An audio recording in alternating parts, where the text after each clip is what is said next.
놀이공원 좋아하시나요? 나이 먹고 애도 아니고 무슨 놀이공원을 다 좋아하냐고 하시겠지만 저는 놀이공원이 좋습니다. 좋은 추억이 있기 때문입니다. 집이 가난했어서 놀이공원을 자주 가지는 못했습니다. 앞집 살던 누나와 한번 가본 것과 소풍 때 가본 것이 전부였어요. 대학생이 되었을 때도 형편이 나아지지는 않았지만 항상 놀이공원은 저의 선망의 대상이었어요. 그래도 아르바이트를 하면서 제 스스로 놀이공원을 다닐 수 있게 되었습니다. 공부하다 지쳤을 때나 일로 지쳤을 때, 무엇이 되었든 간에 스트레스가 쌓여 견딜 수 없을 때가 되면 항상 다른 걸 택하기 전에 제일 먼저 생각이 나는 게 놀이공원이었습니다. 지금 해드리는 이야기도 놀이공원과 아주 연관이 있는 이야기예요. 10년 전 일이기는 하지만 그때의 기억을 되짚어가며 한번 실감나게 써보도록 하겠습니다. 제가 정말 우연찮은 기회로 어머니의 친구와 재회를 하게 되는데요. 이 이야기도 과거의 이야기인데 얼마나 오래전으로 돌아가야 하는지는 모르겠지만 제가 어릴 적에 아파트 맞은편에 살던 여자가 있었습니다. 나이가 그 당시에 24살이었어요. 그 집 어머니와 저희 어머니가 친한 사이였는데 부침성 좋은 그녀 또한 어머니와 친구처럼 지냈습니다. 그때는 지금처럼 각박하지가 않고 정이 넘치던 시대였어요. 그러다 보니 집에 문이 잠겨 있는데 어머니께서 경비실에 열쇠를 안 맡겨놓고 나가시거나 맡기시고 나가도 경비 아저씨가 일 때문에 부재 중인 상황이 되면 저는 밖에서 기다리거나 하지 않고 곧바로 이웃집 초인종을 눌렀습니다. 그 당시 그녀는 백수라서 집에 항상 있었고 아주머니는 일을 하셔서 나가고 안 계셨습니다. 그때 그렇게 친하게 지내던 사이였는데 저희 집이 이사를 가게 되면서 자연스럽게 연락이 끊어지게 되었어요. 아무튼 말씀드린 대로 저는 놀이공원을 엄청 좋아하는 사람인데 애인이 생기면 꼭 첫 번째 데이트는 놀이공원에서 하는 정도로 놀이공원을 좋아했습니다. 지방에서 살다가 일부러 노력해서 서울에 있는 대학교에 진학한 것도 서울에서는 놀이공원을 다니기가 정말 수월했기 때문이에요. 제가 살던 곳은 유원지가 딱 하나밖에 없어서 지루했었거든요. 그래서 잠실과 용인을 오며 가며 정말 여유가 생길 때마다 놀이공원에서 놀다 오는 게 일이었습니다. 아무튼 그렇게 스트레스를 잘 풀면서 살아서 그런지 대학교도 좋은 성적으로 졸업하게 되었고 저는 서울에 있는 직장에 취직하게 되었습니다. 중소기업이긴 하지만 취직이 결정되고 나서는 그냥 아주 서울에 눌러 살게 되었지요. 제가 직장을 잡은 뒤에는 여자친구까지 생겼습니다. 얼굴도 예쁜데 저보다 나이도 어려서 친구들이 저를 많이 부러워할 정도였습니다. 당연히 첫 데이트는 놀이공원으로 정했어요. 그런데 그 여자친구는 놀이공원을 도통 즐길 줄을 모르더라고요. 잘 타지도 못하고 무섭다고 하면서 제가 좋아하는 놀이기구는 아예 탈 생각도 안 하고 빼고 있었습니다. 덕분에 모처럼의 첫 데이트를 완전히 망쳐버렸어요. 저는 저 나름대로 놀이공원에 오랜만에 온 건데 하나도 즐기지 못해서 아쉬움이 너무 컸고 여자친구는 여자친구 나름대로 그렇게 놀이기구 타는 걸 싫어하는데 끝까지 한 번만 타보라고 우기던 제가 이해심이 없는 사람으로 보여서 많이 화가 나 있는 상태였던 거예요. 그래서 첫 데이트 날부터 엄청 다투게 되었습니다. 덕분에 그 여자친구하고는 연애하는 동안 놀이공원에 가는 건 꿈도 꾸지 못하게 되었지요. 회사 일은 또 공부하는 것과는 다르게 회사 일대로 스트레스 받는 일이 너무나도 많았습니다. 그러다 보니 스트레스는 계속해서 쌓여만 가는데 그걸 해소할 곳이 없으니 그게 정말 너무나도 힘들었습니다. 쌓일 대로 쌓인 걸 어떤 방법을 써서라도 풀어야 하는데 여자친구는 예쁘고 어떨 때는 저를 위해 엄청 과감하기도 하지만 놀이공원만큼은 저랑은 두 번 다시 안 간다고 했기 때문에 저도 가고는 싶은데 눈치가 보여서 못 가는 상황이었어요. 심지어 지하철만 타면 갈 수 있는 가깝고 가고 싶은 그곳을 코앞에 두고 여자친구 눈치 본다고 가지도 못하는 제 상황이 참 웃기지도 않았어요. 그러다가 여자친구 모르게 한번 다녀와 볼까 싶어서 회사에 출근했다가 반차를 내고 저도 모르게 홀린 듯 놀이공원으로 향했습니다. 그리고 거기서 앞서 말한 어머니와 친하게 지냈다던 이웃집 그녀와 놀이공원으로 향하는 지하철 안에서 운명적인 재회를 하게 되었습니다.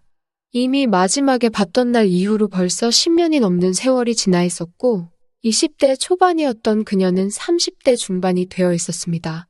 그런데도 그때 봤던 그 얼굴이 그대로 있어서 세월이 한참 지났는데도 그녀의 얼굴을 단번에 알아보겠더라고요. 그런데 신기한 건 그녀도 저를 알아본 것 같은 느낌이 들었습니다. 왜냐하면 서로 두 눈이 마주치고 한참 동안 서로한테서 시선을 떼지 못했기 때문이에요. 제가 용기를 내서 그녀에게 다가갔는데 제가 가까이 다가오는 걸 보고 그녀도 그게 저임을 단번에 눈치를 채더라고요. 정말 오랜만이라고 어떻게 지냈냐고 묻더라고요. 같은 서울 땅에 있었을 줄은 정말 상상도 못했다고 하면서 지하철에서 회포를 풀었습니다. 그녀 또한 부모님 밑에서 얹혀 살다가 서울로 우연찮게 취직이 되면서 서울에 올라온 지도 벌써 한참 되었다고 하더군요. 슬쩍 왼손을 보니 반지를 끼고 있는 게 그녀는 이미 결혼을 한 것처럼 보였습니다.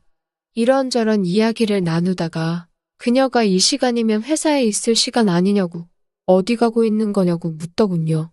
그래서 그녀한테 놀이공원을 가고 싶은데 여자친구 눈치 본다고 못 가고 있다는 말을 해줬습니다. 그래서 여자친구 몰래 혼자 가고 있다고요? 그러니까 그녀가 한참을 웃더라고요. 그때도 제가 놀이공원을 참 좋아했는데 아직도 그러냐며 참 한결같다고 말해주는 겁니다. 그러다 그녀가 잠실에 있는 곳 말고 용인에 있는 곳은 서울 생활 10년이 넘었는데 아직 한 번도 가본 적이 없다고 하면서 자기도 한번 가보고 싶다고 하는 거예요. 그러면서 어차피 오늘도 여자친구 몰래 나온 김에 나중에 한 번 더 몰래 나오면 안 되냐고 물어보면서 거길 한번 같이 가자고 하는 겁니다. 저는 당연히 알겠다고 했고요. 그렇게 그녀의 연락처를 받고 그날은 헤어지게 되었습니다. 혼자 놀이공원 입구까지 갔다가 갑자기 그녀의 얼굴이 떠올라서 저도 발길을 돌리고 그냥 집으로 일찍 돌아갔습니다. 집에 가니 예전에 알고 지내던 모습과 크게 달라진 것 없는 모습이 자꾸 뇌리에 남아 제 머릿속에 맴돌더군요. 어렸을 때도 가족끼리 같이 놀러 다닌 적도 있습니다. 이 누님도 겁이 없기 때문에 무서운 놀이기구를 엄청나게 잘 타던 기억이 있어요. 애초에 처음으로 청룡열차를 타게 된 것도 이 누님이 저를 억지로 태웠기 때문이었습니다. 그러니 오랜만에 같이 간 사람 눈치 안 보고 타고 싶은 걸 다 타볼 수 있다는 생각에 저도 기대가 되기 시작했어요. 여자친구에게는 그 주 주말에는 급한 일이 생겨서 못 만날 것 같다고 미리 밑밥을 깔아놨습니다. 아무리 나이 차이가 많이 나는 누님이었지만 남녀가 단둘이 놀이공원에 가는 걸 굳이 말해서 의심받고 싶지 않았거든요. 기다리던 주말이 되었고 놀이공원 입구에서 만나기로 했습니다. 제가 일찍 도착하기도 했지만 그녀가 만나기로 한 시간에서 10분이 지났는데도 도착을 안 하고 있더라고요. 그래서 혹시 그녀가 그냥 꺼낸 말인데 제가 너무 오바했나라고 생각하던 찰나 그녀가 저 멀찍이서 손을 흔들며 제 쪽으로 오더라고요. 그런데 지하철에서 봤을 때랑은 비교도 안 되게 엄청나게 꾸미고 나온 겁니다. 왼손 약지에는 여전히 반지가 끼워져 있었지만 옷도 그때는 수수하게 기지바지를 입고 블라우스를 입고 있는 영락없는 그 나이 또래 여자의 모습이었는데 화장도 진하게 하고 옷도 짧게 입고 오니 영락없이 제 또래의 여자로 보이는 겁니다. 사실 놀랐어요. 오래전의 모습을 그대로 간직하고 있는 그 모습 때문에 말입니다. 그렇게 꾸민 모습을 보니 왠지 설레기 시작했습니다. 제가 여자친구를 가지고 있는 사실도 있었지만 역시 저를 더 설레고 도전정신이 들게 만드는 건 그녀의 왼손 약지에 끼워져 있는 결혼 반지 때문이었지요. 누님은 미디어로만 보다가 실제로는 처음 와보는 놀이공원에 감동을 했는지 눈이 이따만해져서 이리 갔다 저리 갔다 마치 제 나이 또래의 놀이공원 좋아하는 보통의 여자들처럼 아주 신이 나서 뛰어다니더군요. 저도 그런 모습을 보고 그녀가 저와 나이 차가 있다는 사실조차 망각해버렸습니다. 무서운 놀이기구를 거리낌 없이 잘 타는 모습을 보니 이 누나가 하나도 변한 게 없다는 게 새삼 느껴졌어요. 제 처음도 그녀와 함께였으니까 오히려 그때 생각도 나고 해서 둘이서 정말 즐겁게 시간을 보냈습니다. 밥 먹는 시간도 아까워서 간식으로 간단하게 때우고 놀이기구 타는 데만 집중했어요. 개장하자마자 들어왔는데 점심 3시가 되니 그때부터 체력적으로 좀 지치긴 했습니다.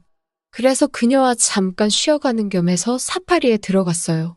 버스기사 아저씨가 곰한테 과자 같은 걸 주면서 묘기를 부리는 걸 보는데 누님이 저 곰 좀 보라면서 귀엽다고 하는데 그 모습이 이제는 그녀의 나이는 신경도 쓰이지 않고 자꾸 제 또래의 여자로밖에 보이지가 않더라고요. 이미 그녀 손에 반지는 신경을 쓰지 않은 지가 오래입니다. 아무튼 그때부터 저 혼자 괜히 부끄러워서 얼굴에 열도 오르고 어느 순간부터 그녀를 쳐다보기가 힘들었어요. 정신 차리라고. 그녀는 가정도 있고 나보다 나이도 훨씬 많고 심지어 어머니의 친구나 마찬가지였던 사람이다 하면서 겨우겨우 정신줄을 붙잡고 있었습니다. 다시 놀이기구 좀 타려고 유원지 쪽으로 오니 갑자기 소나기가 미친 듯이 오더라고요. 안 되겠다 싶어서 둘이 뛰어다니며 비를 피했지만 쏟아지는 비를 이겨내기는 역부족이었습니다. 이내 저희는 물에 빠진 생쥐꼴이 되고 말았어요. 비는 금방 그치긴 했는데 그녀가 입고 온 흰색 블라우스가 비에 젖으니 속이 비쳐서 조금 돌아다니는 사람들 시선 때문에 그녀가 민망해하는 게 느껴졌어요.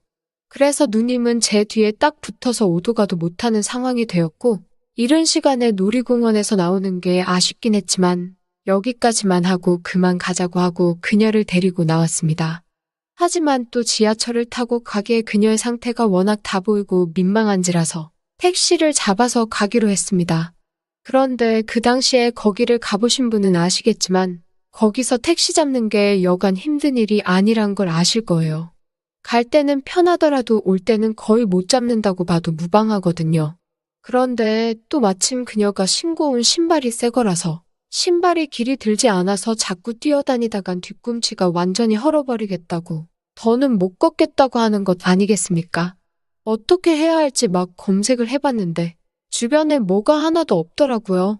옷을 새 걸 사주기에도 거리가 멀고 가장 가까운 게 호텔이었습니다. 그래서 그녀에게 근처에는 호텔밖에 없으니까 조금만 참고 더 걸어야겠다고 말을 했는데 그녀가 갑자기 제 손을 살포시 잡더니 거기를 가도 괜찮다고 하는 거예요. 그래서 나도 모르겠다 싶어서 호텔로 향했습니다. 거리가 조금 멀기는 했는데 그녀도 뒤꿈치가 다 헐었다는 사람 치고는 잘 걷더라고요. 그동안 다녔던 동네 싸구려 숙박업소랑은 다르게 호텔은 호텔다웠습니다. 막상 방에 들어가고 나니 굉장히 뻘쭘하더라고요. 그녀가 옷을 좀 말려야겠다면서 화장실에 들어가 홀랑 젖어버린 셔츠를 빨아서 널어놓겠다는 겁니다. 그런데 왠지 모르게 화장실하고 방이 창문으로 이어져 있는 구조더라고요. 그런데 그녀는 그걸 발견을 못했는지 다 보이고 말았어요. 나중 가서 알게 된 그녀는 아무것도 못 봤지? 하면서 굉장히 부끄러워하더군요. 그리고는 침대에 나란히 누워서 그녀 옷이 마르기를 기다리고 있었습니다.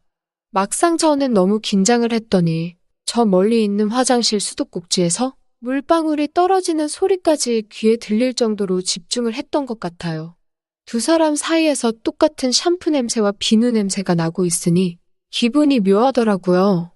보통 한 침대 위에서 같은 비누 냄새가 나는 경우는 커플인 경우밖에 없잖아요?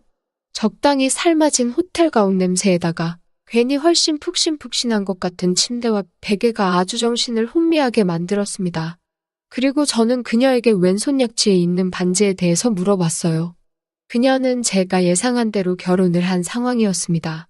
저는 혹시나 했지만 역시나인 그녀의 대답에 조금 기분이 상했어요. 놀이공원 같이 가는 거야 있을 수 있는 일이지만 이렇게 호텔방에 나란히 있는 게 정상적인 경우는 아니잖아요. 그래서 지금 나 가지고 장난을 치는 거냐며 저도 모르게 화를 내게 되었습니다. 아마 그녀의 남편에게 질투를 했던 것 같아요. 그런데 그녀는 내가 장난을 치는 거면 여기까지 같이 왔겠냐면서 지금 방에 들어온 지가 몇 시간이 지났는데 언제까지 눈치만 보고 있을 거냐면서 처음 청룡열차 탔을 때랑 똑같이 지금도 내가 먼저 해주기를 기다리고 있는 거냐고 화를 내더군요. 그렇게 서로 투닥거리며 싸우던 게 무색하게 어느 순간 그녀와 저는 서로 입을 다물고 서로의 눈동자를 따라가면서 얼어붙고 말았습니다. 누가 먼저랄 것도 없이 10여 년 전이었다면 상상도 하지 못할 일들을 서로 나누고야 말았네요. 그날 그곳에는 엄마랑 친한 누나라고 생각했던 사람은 없었고 놀이공원에서 첫 데이트를 성공적으로 마친 한 쌍의 연인들밖에 없었습니다. 둘이 제정신을 차렸을 땐 이미 청룡열차는 출발점으로 돌아와 버린 상황이었어요.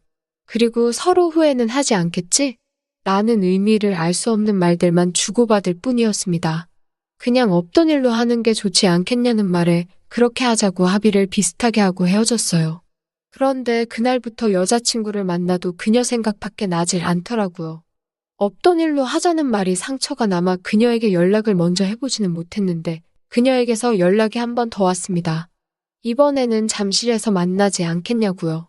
그렇게 저는 사귀던 애인과는 정리를 하고 1년 반 정도 그녀가 저를 만나는 걸 그녀의 남편에게 들킬 때까지는 서로 연인 관계인 것처럼 해서 만났습니다.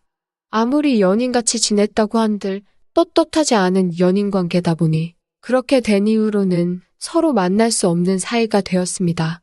예전의 그 추억처럼 저는 그냥 계속 제 마음속에 그녀를 묻어두려고 하네요. 어디를 가면 다시 그녀를 만날 수 있을까? 가끔은 그런 생각을 하면서 지내고는 합니다.